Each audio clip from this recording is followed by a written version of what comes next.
Welcome to the Conscious Radio Network's YouTube channel. Become enlightened, have fun, and tell all your friends and family to share with everyone they know. You can find us on Facebook and stay up to date on our Facebook group, or find us on Twitter, Instagram, and TikTok. Our podcasts can be found on Libsyn, iHeart, Spotify, Google Podcast, and more. Most of all, remember to go to our official website at consciousradionetwork.com for podcasts, hosts, future shows, and scheduling. We also want to welcome our international audience. Don't stop now. Enjoy the community. Subscribe today.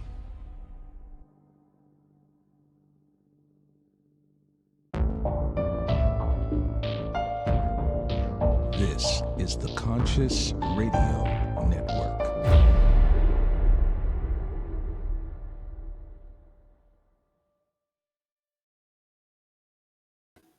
Good morning, afternoon, or evening, wherever you might be on this spaceship we call Earth. Welcome to Conscious Radio Network's weekly series, The Seance. I'm your host, Reverend Dr. Paul Meckes. If this is your first time watching, please click subscribe, like, share, comment, and follow us wherever you listen to your podcast.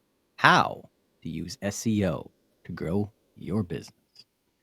Our guest today has run and operated SEO Optimizers since 2007, a digital marketing company that focuses on helping small and medium-sized businesses get more online traffic, which in turn converts into clients, sales, leads, etc. Let's welcome to the seance, Brandon Liebowitz. Good afternoon, brother. How you doing? I'm doing well. Thank you for having me on. You are very, very welcome. So this is a little bit, this subject is a little off topic, but I never turn down a guest, no matter where he or she is and what business they're in. But this is a very important subject, especially in today's world. Digital everything, AI, online sales, marketing. I mean, there's so much stuff, especially podcasts. So what is, how did this start for you? I just fell into it after I graduated from college, got my degree in marketing, and first job I got out of school was doing digital marketing, and didn't know much about it back in 2007, and the company didn't know much either. They said, we're going to take you to classes and workshops and learn with you, and doing that for a few months, just realized it's probably the future. Everyone's probably going to have a website, and SEO, search engine optimization, is just a way to get free traffic, and just kept going and never looked back from there. Yeah, and it seems like a lot of people that I've known throughout for years. You know, when I first met them, they didn't know anything about the internet. I mean, they didn't know how to. The only thing they did, the limitation was, oh, let's Google that. Well, nowadays it seems like that is something where you need to, if you're going to own a business, whether it's bricks and mortar or online, or both, that's very important. What is the importance of SEOs? SEO is just ranking websites on Google. So when people search on Google, there's ads at the top. Those are all paid, but right below the ads are the free results, and SEO gets you free traffic. So if people are searching on Google, which most people are nowadays, Yeah, and they're looking for your product or service or a video or whatever it may be, and if you optimize your website, you're going to rank, get that traffic, and start capturing those visitors and bringing them into your website. yeah. Now, as far as things seem to change, it seems like Google changes all the time. There's algorithms that happen almost continuously on the internet. What seems to be something that that you got to stay on top of? Is it the algorithms that you got to stay on top of, or are there other? What are the main key factors for optimization that people should be conscientious of first while they pursue this? Well, looking at your competition, because SEO changes or Google changes every single day. Their algorithms, so if you figured it out tomorrow, it changes. The next day, it changes. And what we want to figure out is who's on that first page of Google for your keywords, how much SEO have they done, and how can we do a better job of it. So search on Google, we could look at all those websites and make a list of them and look at the keywords they're using, look at pretty much their entire strategy, and incorporate what's working into our own website and then hopefully Google is going to reward you with the similar rankings. Yeah. Now, is this something that you got to you got to stay on every day? Is this something that you actually got to, in a sense, stay on top of on a daily basis, or is this something that you kind of look at on a quarterly or a monthly or weekly basis? It just depends how competitive it is, the industry that you're in. So the more competition, the Oh, more you're going to have to keep it up to date and stick with it versus low competition. Don't have to worry too much because there's only 10 spots on that first page of Google. So when you get to that first page, you're pushing someone off of it. And if it's very competitive, they're going to look at everything that you've done, all the keywords, backlinks, all this technical stuff, and mhm. they're just going to try to outrank you essentially. Yeah. And the average business owner out there doesn't have time to do that. I don't. I'm busy building media and changing media and just keeping my media up to date. And um, I mean, how in depth is this? Is this just a once you get to know it, once they reach out to you and kind of give the steps and teach people how to do that themselves, but do you also offer the service? Yeah, I do it for people because most business owners don't have time to do it. So I'll take that off their plate and help them out with writing articles and blogs and doing press releases and doing all this content marketing to help get them ranked higher on Google, doing the keyword research and Yeah. just letting them focus on their business and not have to worry about all this technical stuff for SEO. Oh, there's plenty of it. Yeah. Yeah, it never stops. It never stops. Now, we're getting close to the end of 2023. Is there anything new with SEOs coming into 2024 or going into 2024 that people should be aware of? Yeah, I mean, it changes all the time. The big one's probably AI. Everyone's talking about it. It's Ooh, just how can you use AI to help write articles or blogs or do product descriptions, or if you're a dentist, just write out the dental your service description. So trying to figure out how to use it, but I won't rely on it solely. It's a yeah, good starting point, but it's not perfect. And if you just copy it and paste it, it's probably not going to be the best. But it is good if you're stuck in like, I don't know what to write about for this month. You could put in the Google or into Chat GPT or any of these AI tools. Give me a list of 10 different blog post topics. So you get ideas of blog topics or podcasts or whatever it may be that you kind of get stuck on, and it'll just help you create ideas, but don't rely on it solely. Just use it to help enhance your work. yeah, yeah. Now, speaking of um, keywords, what's the best way on how to research keywords or keyword optimizers? Yeah, there's a ton of different ways, but one way is using the Google Keyword Planner. It's a free Mm, tool from Google, and that will show you how many people search for your keyword every single month. So you can put in there whatever, like one, two, three, four, however many keywords you want to put. The more the better, but you could really just put one keyword in there, and it'll yeah. give you a list of hundreds of other variations of that keyword, synonyms, plurals, and other variations that you might not have thought of. And you can see how many people search for that keyword. And if it's good, relevant, then incorporate it into your business. Wow, wow. Um, Now, when it comes to your business that you've had since 2007, um, let's talk about that. Let's talk about how it started and where you're at right now and in the future of the company.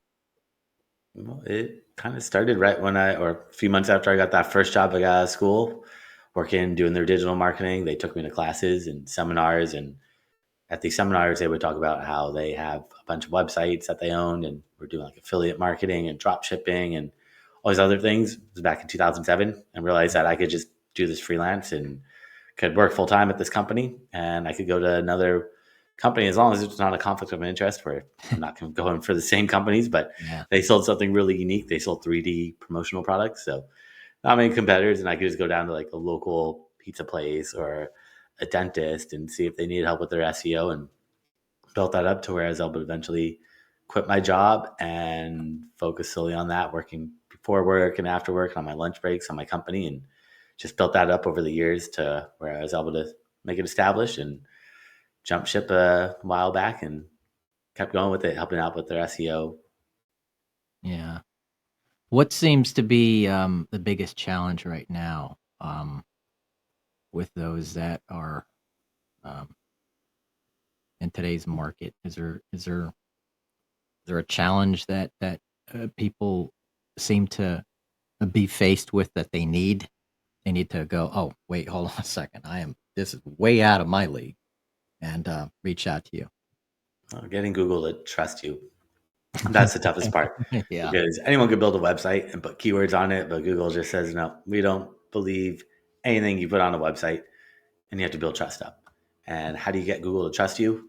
That's by getting other websites to talk about you. So getting other websites to talk about or have clickable links that point back to your website. It's called building backlinks. That gets Google to trust you. And what is a backlink? Backlink is a clickable link from another website that points to yours. So let's say you're reading an article on Forbes.com, and there it says Brandon Liebowitz. You click on it and it goes to my website.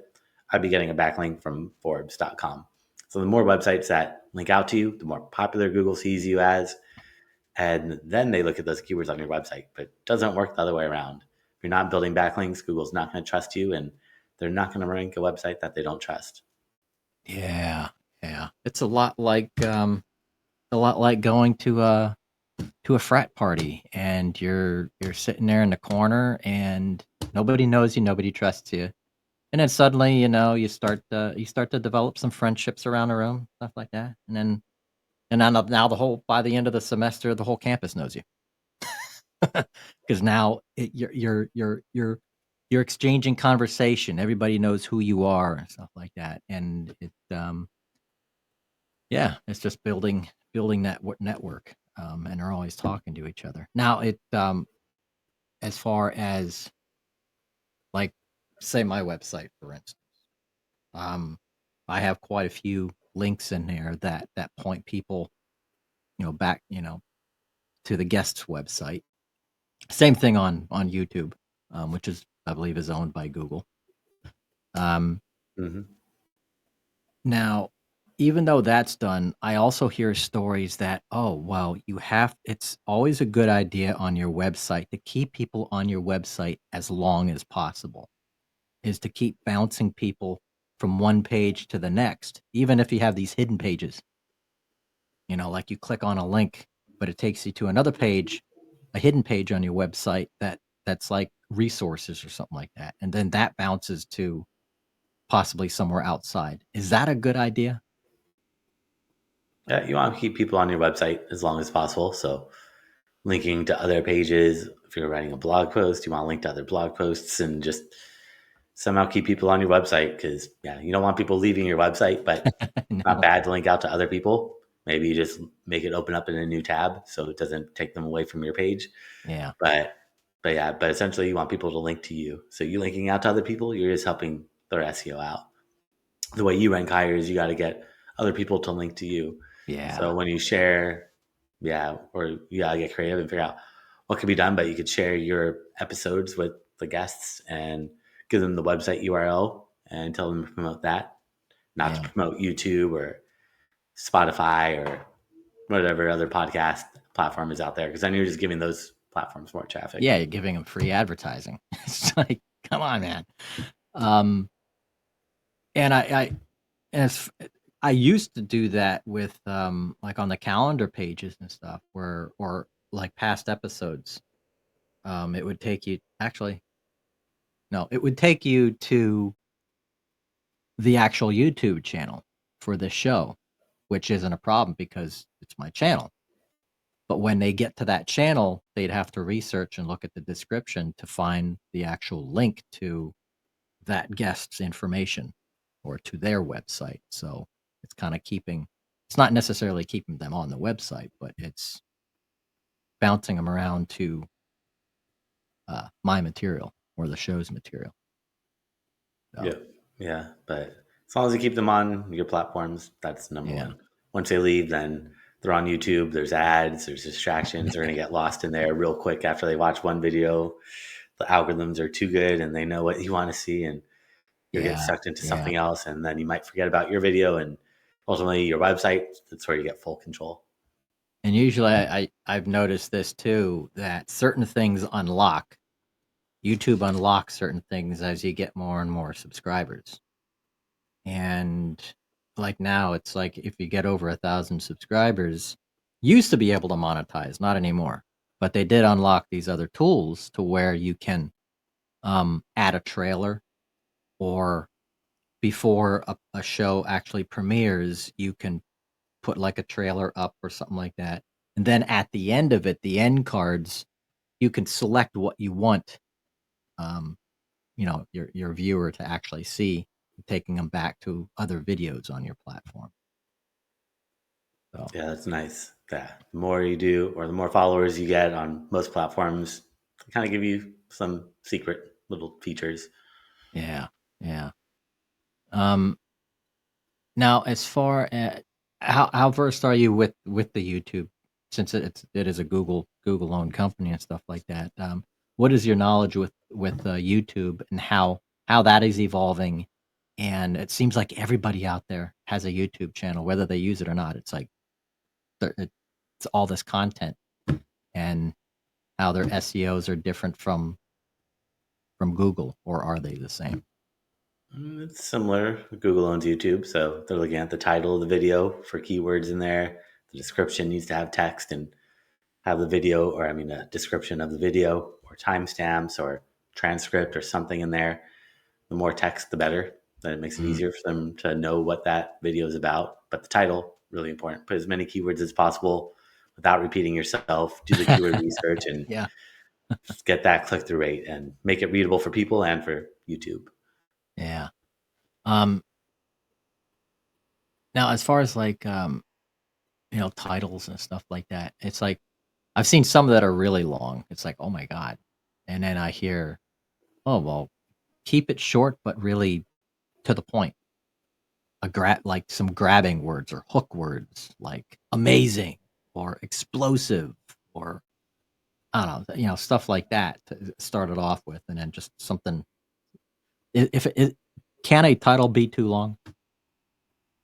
Well, it's hit or miss. Everyone's different. You could use like the short clickbaity ones, but then you're missing out on more keywords. Mm, So you're not going to get as many people finding you, but you yeah, might get more people clicking it because it's catchy. So it's just finding that balance of making sure you have the right keywords, but making sure it's enticing that people want to click it, and not just spammy full of a bunch of keywords, just repeating yourself, because don't need that. But you want to find that balance. And I would look at what your competitors are doing, get ideas based off them. oh yeah, yeah. Study, yeah, study other videos, study other channels and stuff like that, or websites to get ideas, which I have. I got to admit to it. See who's doing good, see what Hmm. they're doing, see how they're using it. Now when it comes to social media, so many tricks of the trade out there, using hashtags, using the was it ampersand or something, the at, and you just and it unlocks these keywords or these tags and stuff like that. Um, it seems like it can be very overwhelming, because now it does take time. It's amazing. It just people don't understand it. If you want to stand out, there's so much stuff you have to do on just social media. Is there anything on social media that is very important for um, anything changing on that? Is or is that consistent when it comes to optimizing your content on social media? And social media changes way too often. So trying to stay up to date which platforms are out there and where your audience is at. That's really the most important. Just figuring out who your audience is and how do I get in front of them at the right moment. So you don't have to be everywhere, but you just need to be where your audience is at. So that's where I'd Yeah, focus on with social media, is trying to take a step back and think, if you're looking for your product or service or whatever it is that you're promoting, where would you go? Would you go on Instagram, Facebook, LinkedIn, Twitter, maybe just Google, Amazon? And that will kind of give you an idea of what you need to do, where you need to be. That way you're not trying to be everywhere, but just be in front of your audience. yeah, yeah. Is is it a good? I wouldn't say that's a better way to explain it, but lack of a better word, is it good to be everywhere, every platform out there? Or is that spreading yourself too thin? It's good to claim your username, but to be active, that's where you have to pick and choose. But Yeah, try to claim your username on as many platforms as possible. That way people don't just put out stuff that's, or take your name and then try to sell it to you later on. Oh yeah, yeah, yeah. Especially domain names. Yeah, all that That- stuff. People are happy to pick it up, sell it back to you. So grab them ahead of time. Don't let them slip away. yeah, yeah. I lucked out on that back in 2015 when I originally started the show as a digital radio station. Wasn't even a podcast yet, and I Conscious Radio Network, but .com was being used, but not .net was available. So I was like, "Pfft, I'll do it. All right, better than nothing. Hmm. And 2.5 years ago, when I started rebuilding it as a podcast, .com was available. Somebody must have just let it go, let it slide, and I grabbed it like that. I was like, oh, I'm lucky. That was meant to happen. So That is huge. Again, the .com is nice. .net is okay. .org is okay, but .com is a little bit better. But yeah, you yeah, just gotta watch out and be on the lookout for those drop domain names and try to jump on them sooner than later. yeah, yeah. Um, when it comes to these platforms like GoDaddy and Wix and all these web builders and stuff like that, are they all the same, or is there a difference and a preference when it comes to them, or is it just based on your needs? Yeah, they're all slightly different. I mean, it might depend a little bit on your needs, but WordPress is probably the best. It's free. It does everything that any other platform does for free, but they're all decent. It's not bad to be on one platform, but if you're building a new website, WordPress is probably the better route to go, but it doesn't have that big of an impact nowadays. Yeah, yeah, yeah. Because I originally started with Wix, and I loved it because there's so much customization you can do. And the GUI on it, for those who don't know what GUI is graphic user interface.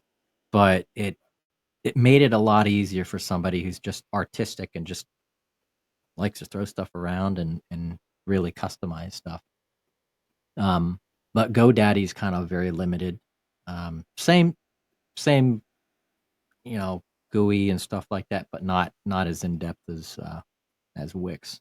Um, but Now, most of these platforms like WordPress and GoDaddy and all these organizations out there that have their builders and their differences, um, I would assume they all offer the same services as far as SEO, for SEOs and implementing, your whatever tools you need for marketing and or your business. Correct? No, unfortunately, No. most of them are really bad. Like GoDaddy is really bad. Wix, Squarespace are okay if they're getting better, but Shopify is pretty good. But WordPress is the best because you can make any change to it. You can customize everything. You're not locked into their platforms. You could do whatever you want. So WordPress is always going to be the best. Half the internet is built on WordPress, and it's free and it does anything any big corporate website platform would be using, but most of them do use WordPress because it's just so powerful. Yeah. Yeah. Cool. Cool, cool. So how can people get a hold of you? How can people look you up and reach you if they need help with their SEO? So anyone that wants to learn more, I create a special gift for them if they go to my website at SEOoptimizers.com. That's SEOoptimizers.com/gift. And they can find that there along with my contact information and a bunch of classes I've done over the years. I've thrown out for free so I could see step by step how to do a lot of the stuff that we talked about. Cool. Cool, cool. So as we're getting close to the end of our show, is what would you give as a takeaway for our audience today? So if you're doing SEO, you got to add more text to your website. Google loves text. The more text you add to your website, the easier it is for them to read, understand, and know what keywords you're targeting. So try to create pages on your website that have text. Google can't really read images or videos yet. They're getting better, but text is really what they rely heavily on. So giving them content on every single page, not just the home page, but any page on your website should have a couple hundred words of text to really help them understand Oh, what that page yeah, is about. yeah. And also descriptions, because sometimes you got hidden descriptions of like certain images and stuff. There's usually like adding, but metadata. How important is metadata when it comes to your website? Background information. Yeah, you got to add. So Google reads the coding. So what we see and what Google sees is different. So they're just looking at the code for you to put keywords in different places, which you got to go into the coding, make all those changes, which most platforms don't give you full control. That's why WordPress is preferred.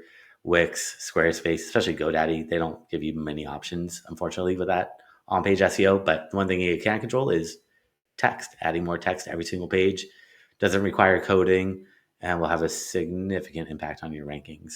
But you gotta make sure the code has the right keywords and the title tag and the meta description and schema and header tags and alt tags for images and sitemaps and all really technical stuff. But text, Yeah.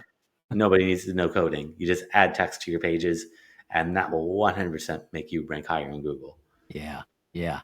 And that is why and that's why people that are looking for that need that and stuff. That's why they need to reach you, because they need your kung fu. Yep, move them up those rankings is my skills. Darn right. Darn right. Cool. Cool. Cool. Brandon, it's a pleasure. Thank you. This is very, very important information. And in the coming digital ages here, it's been here. AI, all kinds of stuff. It's scary what's going to be looking like in the next 10 years, or 5 years at that matter.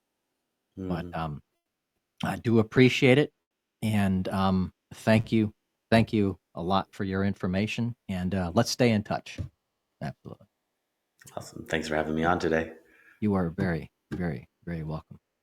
Everybody, thank you for watching Conscious Radio Network's The Seance. And until next week, we will see you then.